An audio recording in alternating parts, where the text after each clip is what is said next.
How are you tonight? Feeling good? I'm actually very happy to be here. I've been talking for months to come to this meetup, and finally there was an opening, so I'm very happy to meet the community here in Brighton. I came here a long time ago I was just telling them, for Ruby Brighton 2017. I don't know if you've ever been. Yeah, so it's good to be back here. Today I'm going to talk about improving your multi-factor authentication with Firebase and Vonage APIs. Have you ever heard of Firebase? Done anything with Firebase? Or maybe other things similar?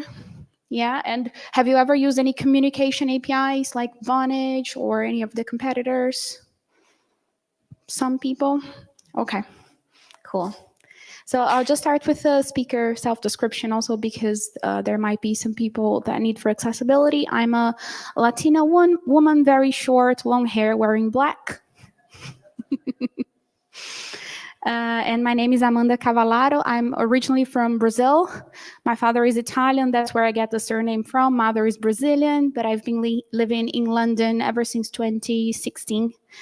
Yeah, I like it here. I don't like the weather. I like the months of July and August, and but I really like living in the UK other than for the weather.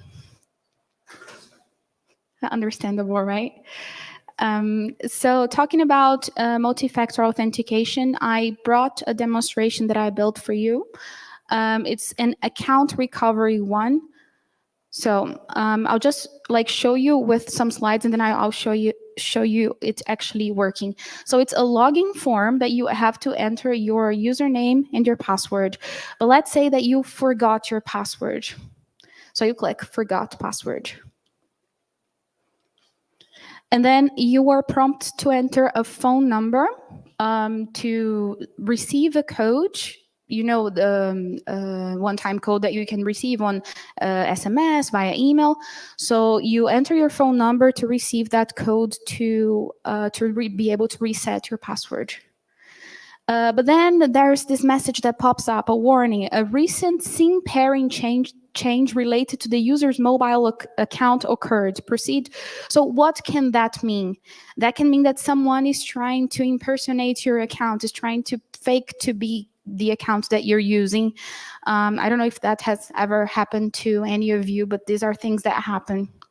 So in case it was actually you actually changed maybe your device, you linked your SIM card to a new SIM card, so you're then able to continue. This is how the Vonage API, the Verify API works. I'm not sure if people in the video are going to be able to see, but then you can choose the channel that you're going to send. Thank you.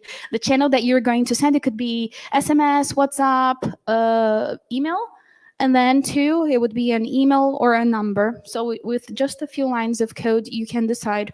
Also, this one I'm sending, so this one you would receive an SMS message on your phone, and I put the name. This is a variable that comes from my environment variable, and then I put a string. But some countries don't accept it. In the UK you can, but some countries you have to actually have a registered phone number. I was showing this in Singapore. I was there just last week for CTJS Singapore. And then I was showing it with brand name, and then it appeared likely scam. So some countries you cannot pretend to be a business or someone else. So it really depends if you're thinking of using these sorts of APIs, not only Vonage, but any other of the sort. So that's basically how it looks. Okay, so at this point, I would receive the PIN in my phone number. I add it there, and then I'm able to reset the password. And then I'm able to log in to the bank account. I also have it here so I can show you what I've done, but somehow I managed to break my code using Firebase. So I was trying to fix it just some minutes before here, but I'm like, no, I would just show you. So I have it running locally. This demonstration that I'm going to show you is using Express. It's not using Firebase. So let me show you. There's the username and the password. I press login. Okay, I managed to log in. Then when I get back, I actually forgot my password. I click forgot password. I already have the phone number that I set here. It's in my also my environment variable, so you wouldn't be able to see it. At this point, it's using, so send code. Before, when I click to send code, it's using the Vonage SIM swap API. Not sure if you've ever heard of such an API, may it be for Vonage or for anyone else. It's kind of like, I don't know if you heard, it's kind of like a new term that people are using now. There's 5G APIs, network APIs, not sure if you've been hearing about this, but it's basically things that are related to the mobile carrier, things that you can get information with the operator and check if things make sense with your phone number. As of now, Vonage only works for 2 countries. The phone numbers only work with Spanish phone numbers and Germany phone numbers, and with only I think 4 CSPs, communication service providers, or mobile carriers. So right now you wouldn't be able to do this with a UK phone number, but this is such like a new piece of technology and things that are growing. You're going to start to see it much more. So I also wanted to show this API. So when I click to send code, it's checking if the SIM has been swapped, if the SIM has been changed. So I put in the last 200 hours, which it was. So I click to send code. So it says that it was actually swapped. I added an alert here. And then I say yes. If I put yes, it wasn't me, it would just go back. So yes, it was me. So what I did, because I don't have a Spanish phone number, I'm not from Spain, I actually changed the variable. I'm checking with my coworker's phone number who is from Spain, but then I put my phone number to receive the message. You got to do what you got to do. I haven't received the PIN yet.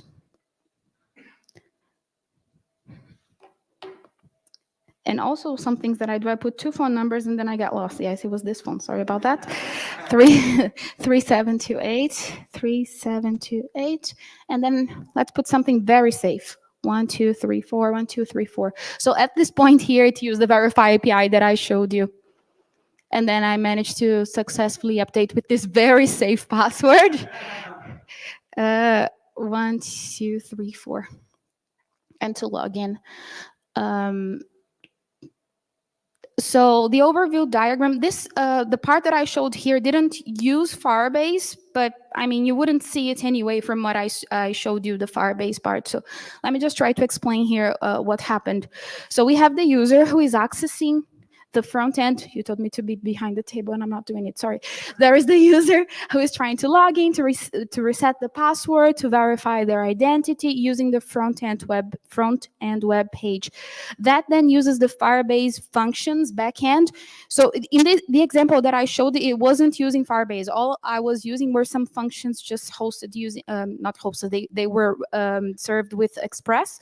But the actual one that I have the code on GitHub and I can share the code, it uses Firebase Functions backend. Has anyone ever used Firebase Functions? Wow, many people here. Okay. Yeah, so they're serverless and then they are able to scale with your needs. And then I'm using the Firebase Firestore database to store, to retrieve, and to use user credentials, which is not ideal. What would be a better way to put my credentials? Since you're all saying that you use that, now I'm going to ask Cap questions.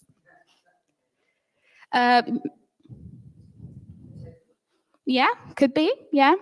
Also, you could not just store things. If you're going to store things directly into a database, make sure that like you're using, what's the name, M5? I always forget the name. Like, just make sure that things are not written as a string.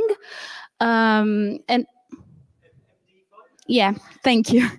Yeah, something that's not, written there, easy for anyone to access in case they can intercept it. There's also something, so for this example, I used, the Google Cloud platform has access to .env. So I just added everything to a .env file and pushed, but you could have used something else. There's something called also Google Secrets that's a bit more safer, but I'm just showing to you here what I've done. So I stored everything to Firebase Firestore. Firebase has 3 databases, not sure if you know the 3 of them. There is the old one that maybe more people know, the real-time database, NoSQL, the Firestore, which everything like is in a document. And there is a new one that was just announced at Google I/O this year. Not sure if you had the opportunity to see. It's called Data Connect. It's a relational database that you can also use Postgres with it. I'm very keen to start trying out with it, but back to the presentation. This one is using Firestore. So at the same time, the user is using the verification one-time code using the Vonage Communication Services, the Verify API, for the one-time code. And then the Vonage Communication Services communicates with the communication service providers, as I told you, the mobile carriers, and everything, all the details are being checked if they are correct. And then if everything goes through, the user can then change their password.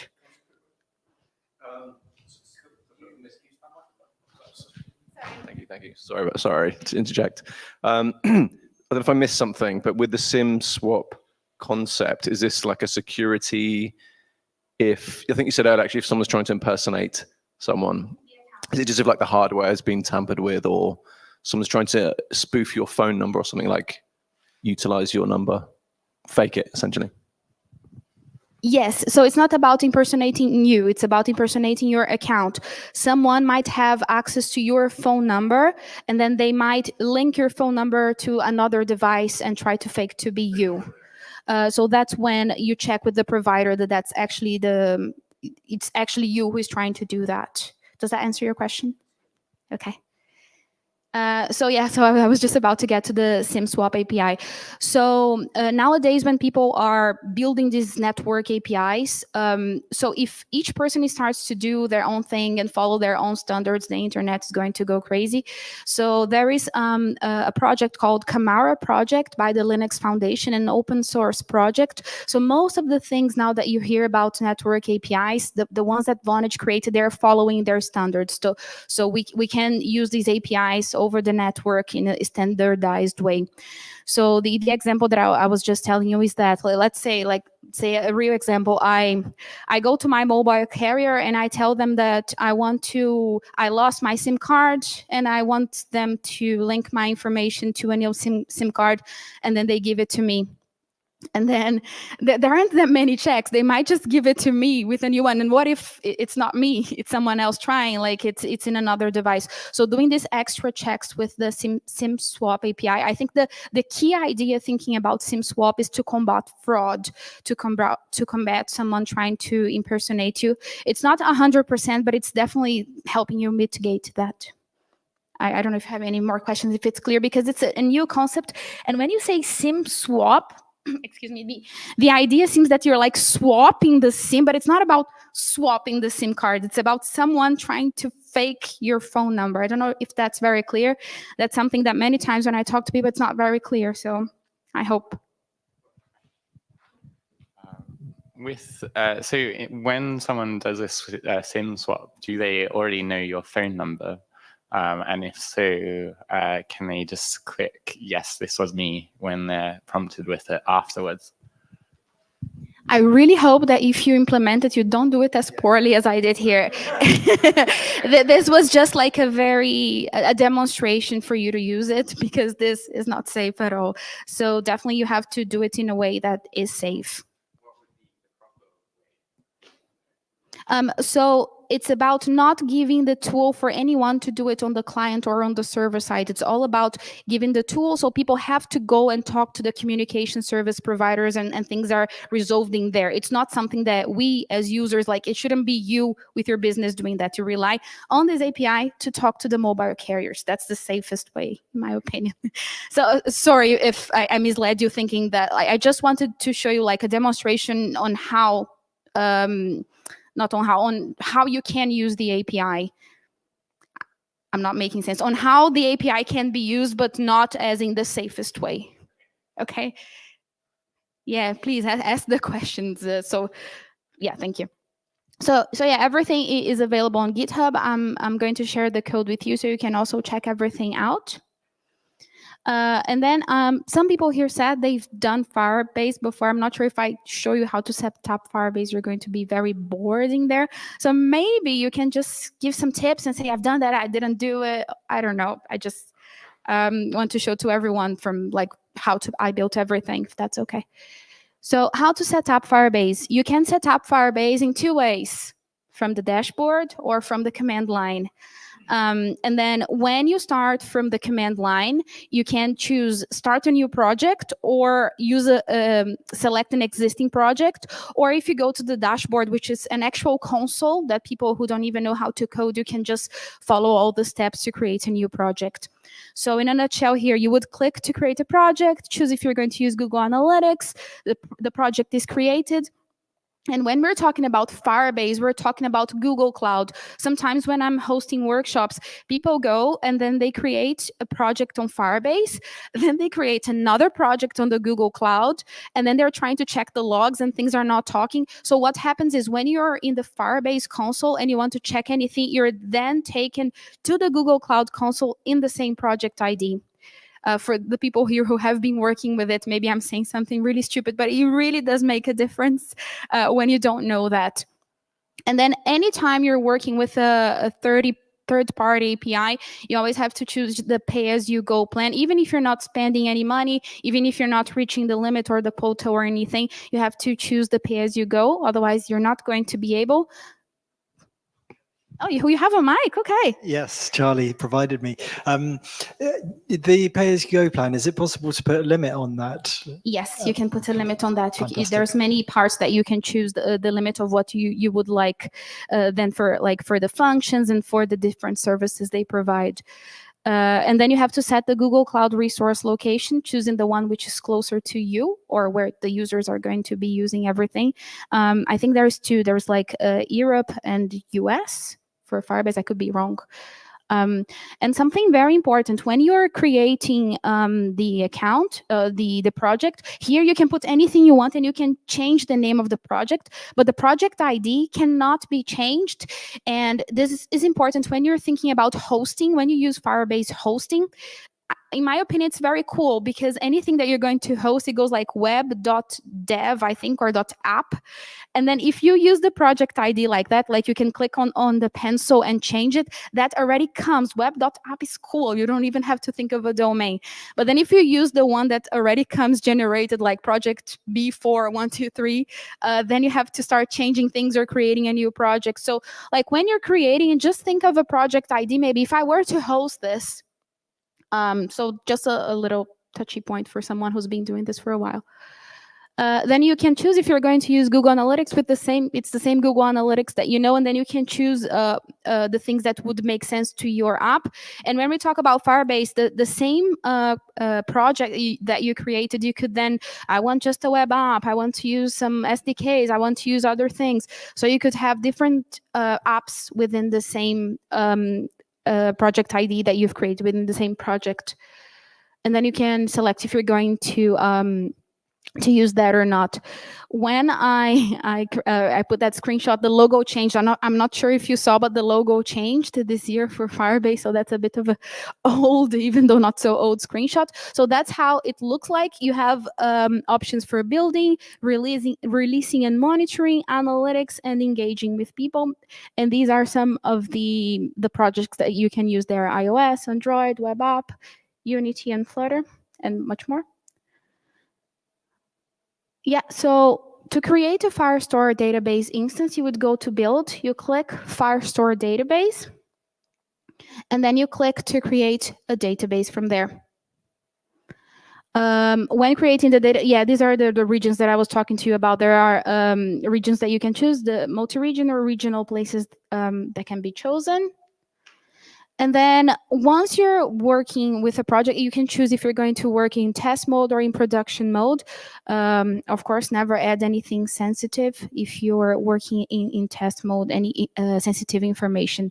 I usually, when I'm starting with, because I use Firebase a lot to help me out prototyping. Like when I don't want to go, full on using some backend that's fancier, this is just I can get something done in just a couple of seconds to get things there. So I do test mode, and then if I actually want this to be a real thing, I go for production mode.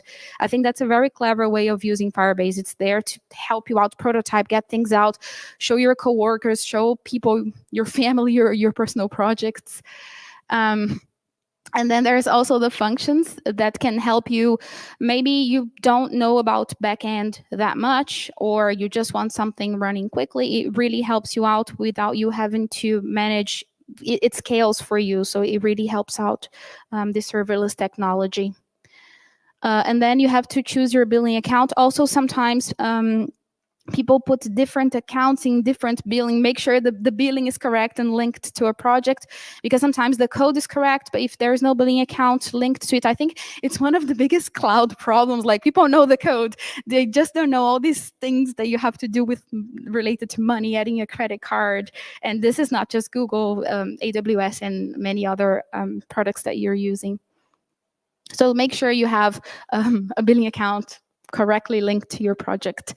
And then for these projects here that I created 4 functions, which are send code, login, verify, and SIM swap. Basically, with everything that I show, I think they're self-explanatory. And then there's also something. Have you ever heard of the Firebase? There are 2 generations of Firebase functions. There is generation 1 and generation 2. So people who are using Firebase before, let's say, September last year, I think most of people were using generation 1, and now they are starting to recommend that you change everything for generation 2.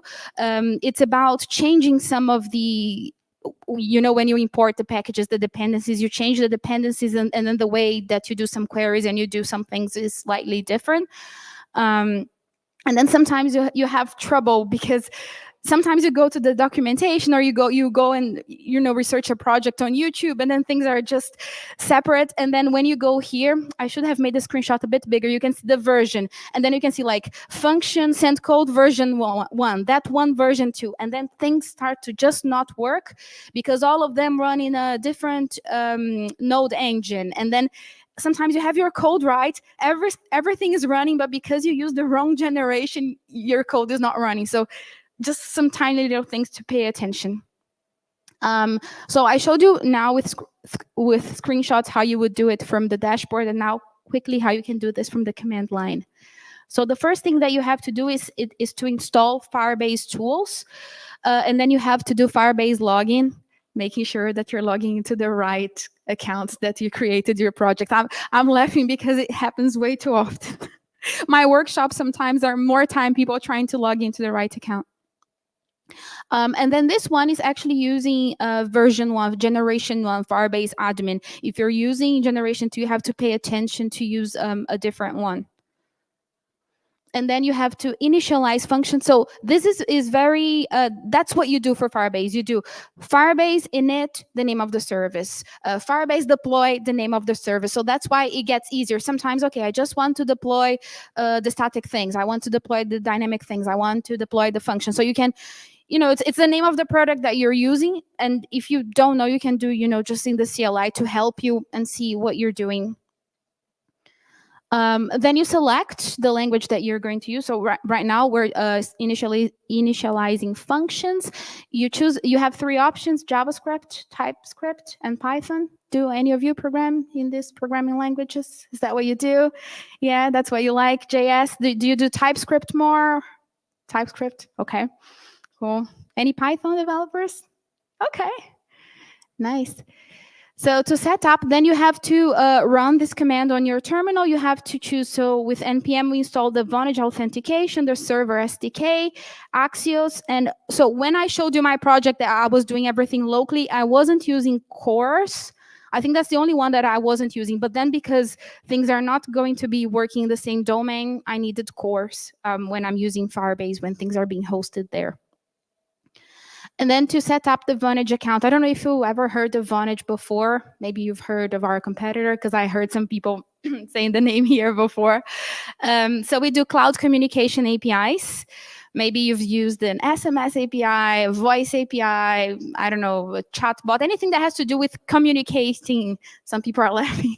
Communicating with your user. So you would use these APIs, just like I showed you, the verify, the SIM swap. You have a chatbot that you want people to talk via text, but then you programmatically change it to voice. So these kinds of APIs is what Vonage offers. So then you would have to set up the Vonage account to do the Vonage parts that I showed you. There is a coupon code if you wanted to try, not only for this project that I show you, but we give out 10 currencies. I can't remember which one. I'll say pounds, but it's probably euros. So there's 10 pounds that you can try out anything for this project, anything personal, just go and try. We also have like a Vonage, if you just Google search Vonage blog, we have many blogs with ideas and things that you can get started, like how to send an SMS. In this meetup that I was just in Singapore last week, someone was super happy because they wanted to see how to talk to their customers. All they needed was a button to send an SMS. It was likely scam, but then she needed to get a real phone number. But that was really cool. So if any of this sounds cool to you and you just want to have fun building a project, here's some credits for you. So you go to, I mean, there is that's a QR code, or you could go to vonage.dev.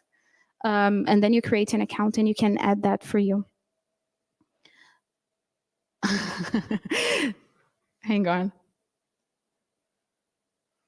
There is a slide that didn't appear the image. Probably there was a problem. So on the web page, there is something called API dashboard that is just there that you can click to log in. That you're then taken to this page here that you can create your account. I'll trust your imagination. And that's how you can get started. And then once you go there, you have to create an application. So we talked about creating a Firebase application, a Firebase project, but then you also have to create a Vonage project. So you have everything separated. Yes, you could do things like I just create one project, I generate one private key and I start to reuse, but then it becomes a mess. I know because I've been there creating demonstrations. So it's a really nice practice to, create separate things. And then these are some of the APIs. I'm not sure if it's too small for you, but some of the APIs. So we have voice, messages, invoice app and messaging, VBC, which is like a communication app that customers can use. Video, our competitor that you were talking earlier no longer is going to have video. Meetings API, the Verify V2, and the network APIs. And that one for me, because it's a screenshot from my colleague's account, that's not even my account because he's in Spain and I'm not. So to use the network APIs, just what we were talking earlier, what if I just want to try and pretend to be someone else? So for you to even create an account to do this, you have to register your phone number, you have to register everything. So there is a process with the registry to get out there and to even try this API out. So talking about being safe and not just a button that we click, oh, it was me. So yeah, these are some of the APIs. And then I said that I added everything to the environment variables. So this is how it looks like. There is a Vonage application ID. Each project comes, each application comes with an ID. You add that. And then there is a Vonage application private key, which is like a very long string that you then add. That is, you can generate for each project. And then we use something called JWT. Not sure if you ever worked with them. Yeah, I see some nods. The JSON Web Token that is then generated using your private key, your generation ID, and then you can set how long you want this to work. I want this to be alive for 6 hours, for six days, just to make sure that you are in control of everything you're doing. And then you can also check the number of hours the SIM swap events happened. There is a limit to it, and I found out when I was giving a talk, and it wasn't working. So there is a limit. If I remember well, I won't say a number because I don't remember right now, but it's like I won't try to say, but like because it's in hours. So I think it was 240 or 2004. I'm not going to say because I don't remember well, but there's like a limit of about 4 months. If the swap, if the link changing happened a while ago, you then won't be able to check if it happened. That's also something to bear in mind. So you can check the number of hours that has happened ago. And as I was telling you, there's also the Google Cloud Secret Manager that you can do it. I was trying to do, because I gave this talk and then someone let me know about this, and I was like, okay, let me try to use it. I saw it was very clever. Like, I added my .m file, it managed to put everything, but then it started to ask too many questions. And I never went through with it, so I can see it's very safe. So you should definitely check that out. And I think that one thing that I also didn't talk about, you folks said that you worked with Firebase. Do you have like an IDE, a text editor, something that you work usually? Which one? VS Code. Have you ever heard of Project IDX? Yeah, someone let me know about it. It's very cool because it has everything integrated. If you wanted to use like the Firebase Gen Kit or all the things that you're doing, it's everything on the web. You can even link your GitHub projects to it, and it's very fast. It's very cool. So if you're doing anything with that, just try it out. Project IDX. I was trying it out. It's actually pretty cool. And then after we've done all these things, we would test it out. And has anyone ever used the emulators working with Firebase? Yeah, so we're talking about here about functions. So imagine every time that you try something you have to deploy, you have to wait for the deployment time. You have to wait. Sometimes your connection is not that good. And then it's just too much to wait for you to just try. So there is something called the emulators, which is a suite of all the services that they have that can run locally on your machine. All you have to do, you have like local host and then the port. You have one port that you can access your Firestore instance, one port that you can add where it's being, let's say, hosted, like local host. But then something which is interesting that I also saw some people having errors is when you have the local instance of Firestore, that's not the one that you have on the cloud, in the cloud. So just make sure you finish doing all your local tests. Everything you've done is lost. You have to go and create your tests in the cloud. So as I said, we did before Firebase init functions. Now we do Firebase init emulators. And then to have it running, like when you have npm run start, we do something similar for emulators. Emulators colon start. Many things with Firebase is colon. And then to host the page, there is something called Firebase Hosting, but there was also one new service that was announced at Google I/O this year called App Hosting, which that one is paid, that one is fancier. and some people, when I was doing this workshop, they started to try and do that, and then it was asking for a credit card, and it was a nightmare. I'm sharing this because maybe you're thinking, let me just get something out fast. I want to quickly deploy. What you want is hosting, not app hosting. That one like is free, easy. All you have to do. How do we deploy it at this point? I think we all know. I think I didn't add the slide. So it's Firebase deploy hosting. Like all of them is init deploy, only hosting. And then after we've done all of that, we would navigate to the page and we would see everything that we've done before. Is everything clear on how you can get everything running? Okay, cool. Something else that I wanted to talk about is Firebase extensions. Have you ever heard about extensions? It's kind of like let's say a marketplace. Maybe Google is the name Google Extensions? Google Chrome Extensions. That's the name. Chrome Extensions. So has anyone ever created an extension here for Chrome? Cool. So these are the things that like you can. Maybe things that you're repeating yourself, things that you're doing very often, or things that you want to propose to your clients to use. I have, for instance, one with the Vonage one. Vonage has created two, one for messages API. And then what you could do is like, let's say that you want to create an app with Firebase that people are going to send messages to people, SMS, WhatsApp, whatever. So instead of you having to go and using the SDK, going in the documentation, everything, what you can do is like, when you're creating the extension, you choose. So the person is going to need these environment variables, and then they add like these are the environment variables, and everything is kind of like packaged for you.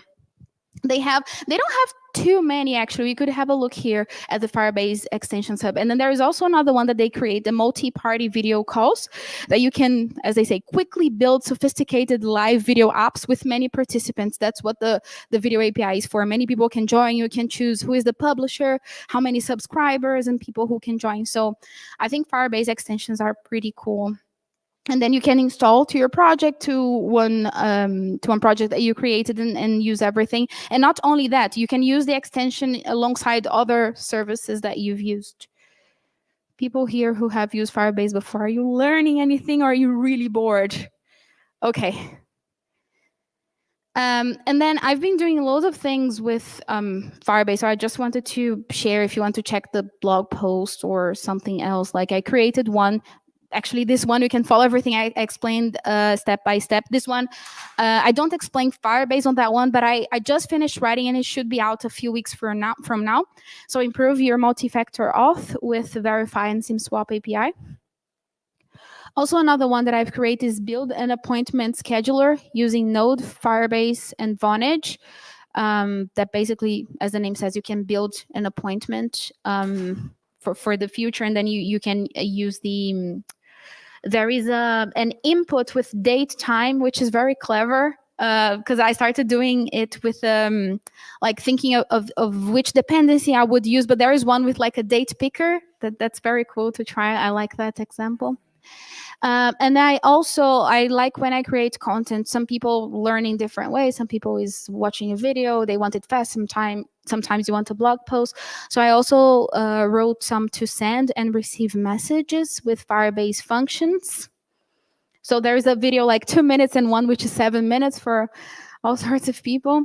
And then there's a blog post that we were talking about generations. There is one blog post that I show you how you can send SMS with Cloud Functions for Firebase Generation 2. So you can see like all the dependencies that you would use for that.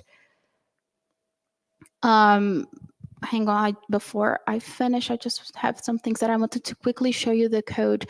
So this is how, I think it's a bit small, isn't it? So this is one that I've done without using Firebase. This is how it looks like. So we import Vonage, the channels that you're going to use. I put everything, like there is the public. Ignore everything green. It was a project that I was working on the train on the way here. Views. Let me close this. Yep. Then you can see this is not safe. Don't put your passwords like this. Definitely don't do this. Yeah, so you serve everything, because I had, so my bank account was in the main page, and when you start the web app, it goes to index. So just a way of going back and forth when you go log out. There is one for authenticating. That's how it looks like. For the token responses, is all for the SIM swap. To check the SIM. And then I had, so the max age, the number of hours ago that I want to check if the swap happened, the phone number. And then I told you that because I don't have a Spanish number, I actually added my own phone number in the recipient number. I intercepted the application.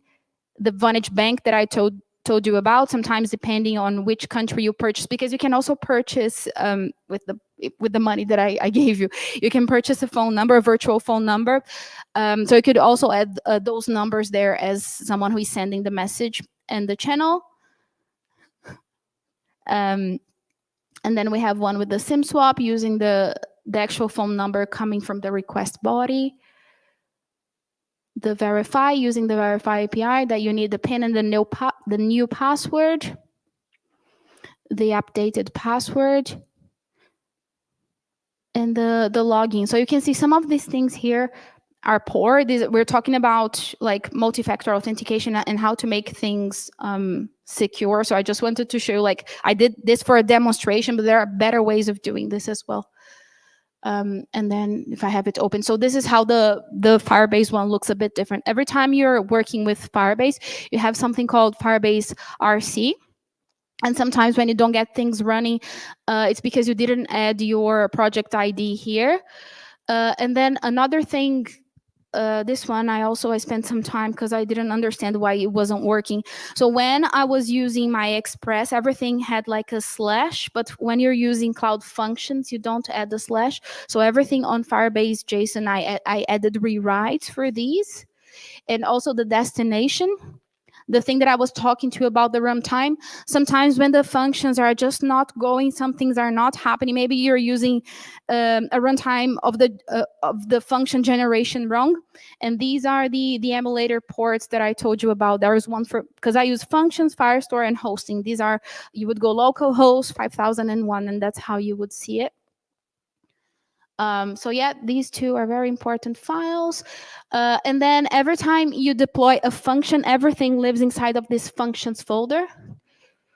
You have the functions folder. I added the .env file, but then if you wanted to use Google Secrets or another safer way, you wouldn't have your .env here. It would then be added there and managed there. Also, when you're adding your dependencies, maybe you created a package JSON in a file that's outside. If it's not there, it's not going to work. Yeah, and then the things which are not dynamic, forgot the word static, you can put them outside of the functions. And then if you use Firebase Hosting, like to deploy with hosting, those ones would be served as well. And then with functions, you deploy the functions. And then there's the private key that I was telling you about that was generated from Vonage. I think that's everything that you need to know when you're working. Oh, and there is also the clients.js file, the one that deals with everything, from the HTML and then sends to the server. And these two files, they communicate with each other. But yeah, more than happy to talk about this. If you want to check the code and also message me later, we have a Slack channel. I'm on Twitter, like more than happy if you want to talk about these things. So yeah, I wanted to show you the code as well. So yeah, so if you want to talk to me or to any of my colleagues at Vonage, this is everywhere you can find us, on the webpage, on Twitter, on YouTube, LinkedIn, emailing us. And thank you. I saw that some people were asking questions as I went, so I could talk a bit more, but I want to give some time for you to, ask all your questions, share some things, because some of you said you've been using Firebase. If you want to give me tips, if you want to share something, any projects that you're working on, this is a conversation. I'm just wondering about the pricing for Vonage as well. Is there a free tier? And if not, what's the gist of the pricing, basically? So every time you work with anything, thank you for your question, everything that you work with, anything communication APIs, it's about the pricing of each thing. So each country is going to have a pricing for SMS. I don't know the prices very well because I'm more in the development side, thinking of the fun things to do. I don't know the pricing very well, but I can check with you like later on here. But like, think that every message, every call that you make, there is a pricing to it, but some of them is like in bunches. After you do X amount of calls or something, there is a price. But to be honest with you, I don't know the actual pricing for things. There is a question. So does it mean that there's no subscription? So you can sign up for free, but you don't have to pay a subscription to use Vonage, or is it just like pay as you go? Yeah, so what happens is sometimes what happens, because depending on the project that you're doing, you have to purchase a virtual phone number. And that phone number, I think the last one that I purchased was UK, 80 euros or pences per month. So sometimes when I forget to stop using that, there is that subscription of the phone number. But then if you're not using any resources, there's not. You can have the account and you're not going to pay for anything. But then if you're actually using, you have, clients, people who are interacting with it, then there is a pricing that, as I told you, I don't know very well. We would have to talk to sales or someone. But if you just had an account and you don't have, just like when we're talking about cloud, if you have any resources running and you didn't kill it, there's going to be something. But what I can think about is about the phone numbers that maybe you purchased and you forgot to stop them. Anyone want to share about the project you've done with Firebase or any other things? I don't know, so I'm just making sure that I don't get feedback on the, cheers Charlie on it. I last used Firebase many years ago, so it was really cool for me to see all of the different capabilities that you have now, as in one has. I am kind of interested in the difference between the hosting and the app hosting, but I also wanted to talk to you about the SIM swap, because that SIM swap feature is so killer. Like, there have been some really high profile victims of SIM swapping attacks, and it's such a gnarly thing, and so many people rely on SMS as multi-factor auth. So it's great to see. I guess if I had one question about it, if you do that check and the SIM swap comes back, it's like, yes, this has recently been changed. Is that just like a one-time thing? So it's like, okay, my service is checking if the SIM is recently changed, or will like every time you go to sort of log in, will it give you that warning for a month or something like that, or does it remember? So think about, let's say, bank fraud. What happens if someone cloned your card? When is going to be the point that you can start using your card again? I think that's the idea. Until the problem is fixed, until that's fixed. I think, of course, it's not the same technology, but the same idea. Until the problem is fixed, you probably wouldn't be able to log in. So if you say yes, it was me, then does it then like not check against the SIM swap again for a while, or does it like? So for this demonstration that I created here, it's always the same thing. It would just keep doing, because all I'm doing. So there is like a true or false. Has this been checked in this amount of hours, in this range of hours ago? Yes. Then in my demonstration, it would always give you the same thing. I'm not solving because I am not the mobile carrier. I'm not fixing your problem. I just showed you a demonstration. Okay, gotcha. So it's like it will just tell you true or false, basically. Okay, yeah. Yes. It's still, super cool. I love it. And that thing about hosting versus app hosting. Okay. Do you know any more details about it? I'm curious. Let's have a look. So what we have here, even in the project shortcuts, we can see hosting. I don't even know where the app hosting lives. Oh, there is even a terms of service that you have to read and agree. I think this one, because I just skimmed through it, I don't know in depth about it, but it's more about when you're deploying like things that are fancier than just maybe a static face or something. But I don't want to say something wrong, because I actually didn't do much with it. Usually these videos, they're super quick. Maybe we could watch like 57 seconds.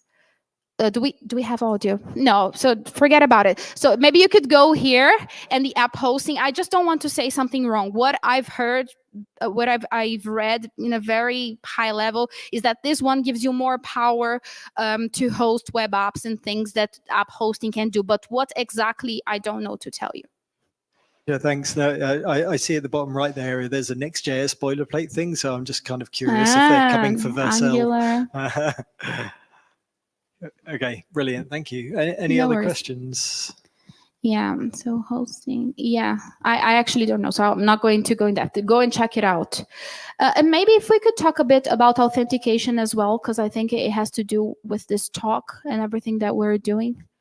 Where is it? I think it's in the here, signing methods. So when you're creating an app, always thinking about, let me just prototype and get something out running quick. When you're working with, you okay there? When you work with Firebase, they have signing methods that you can also choose the ones that you want to use. And I saw, because I received an email just a week ago saying that for my project, they also had an SMS multi-factor authentication. This one is not using the Vonage API. This is something new that I also didn't read much about, but apparently you can also use SMS multi-factor authentication in here. And then it asks you to add a phone number with a password for you to try a password just in the way like 1235 or something, let's say safer than this. And these are some of the things that you can use as well without you having to go and do all the backend for that. You can use a signing method that you can get the code and add to it. And then you also have some templating Vonage doesn't have that one. So because we have more clients and server SDKs. So when people, let's say that you're trying to use the Firebase one, the Firebase services to log in, and then you forget your password and things, you also have email address verification and some, I think the name is template. You have some templates there that would send to the user in however way that they registered with your app. So this is also very interesting. And then you have some information about the usage and the settings. And then also the extensions that I was telling you about. These are some of the extensions, not Vonage. This is Firebase. Some of the things, some ideas, maybe you wanted to create an extension not only for Firebase, but maybe other projects. Like I created one for Chrome, something that I was doing like because I do many demonstrations and I had my API keys that were always showing. So I created one to just hide, like do a blur in the HTML. So maybe some of the things that you're always having to repeat yourself, may it be on your machine or someone else's. So these are some ideas of extensions. Any more questions, things you want to share? Cool. I think it's distinctly showing a lack of gratitude from Firebase's point of view that they haven't started using Vonage, considering all the great demonstration you're doing there. Any other questions? Jake's thinking. Do you want to pick one? Well, yeah, sure. So you mentioned there is a new database thing coming to Firebase. Yes. Postgres, or you can use with Postgres. Could you show us any more of that? See if you can see it. It's called Data Connect, I think. Can you see it? It's okay. Okay. So the one that I think everyone knows when you think about Firebase, you have the real-time database, which is like the simplest one that you have like key and value pairs. Then you have Firestore that you have like a document with collections, which is fancier. And now they have this new one. You can see like private preview. Like I had to request access to see this. It's already in private preview. I'm actually not sure if I can click to show this now that I'm thinking. So it's in the private preview. And then what it does, many people were asking about, also having access to Postgres, and it's more like a relational database. So this one, if you go to your console, you won't be able to see it like it is in there. You have to like request to have access. I don't remember if I had to actually talk about the project that I want to create, or just say like, this is important for me, and then you have access to it. This is brand new. It was just announced now at Google I/O this year. So that's if I remember, it's actually three things. There is app hosting, this database, and have you ever heard of Gemini? Mm-hmm. Yeah, I've been having fun with Gemini because sometimes I want to use ChatGPT, and then I don't pay for the API. With this one, I can do some, I forgot the word in English, when you transcribe, I think that's the word, like you say something and then it shows you the text. That's transcribing. Thank you, people who speak English. So you can also have Gemini within it. You can use the Firebase GenKit and Vertex AI in Firebase. So I think these are the three new things. And also IDX that I was talking to you about, Project IDX. For people who have been using Visual Studio Code, also to check this one out. It's pretty cool.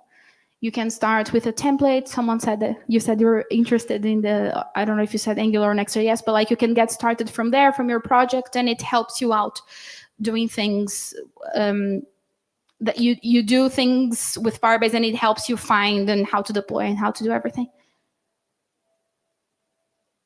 And if you have questions, not only about Firebase, but any other products or anything you want to share, like just want to hear everything about I don't know the Brighton tech community, so I'm just happy to be here and chat to you.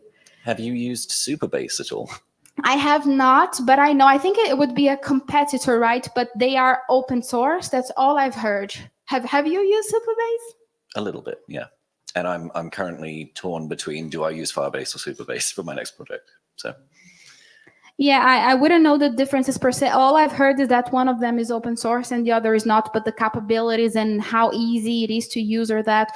I know for the things that I do with Firebase, I love the documentation. The documentation gets me there, and it's not broken that sometimes you start doing something, and then let's say for generation 1 and 2, you start reading something, even like, this is for generation 1, this is for generation 2, even within the documentation. So I can only talk about Firebase. I love the documentation. They are doing a great job.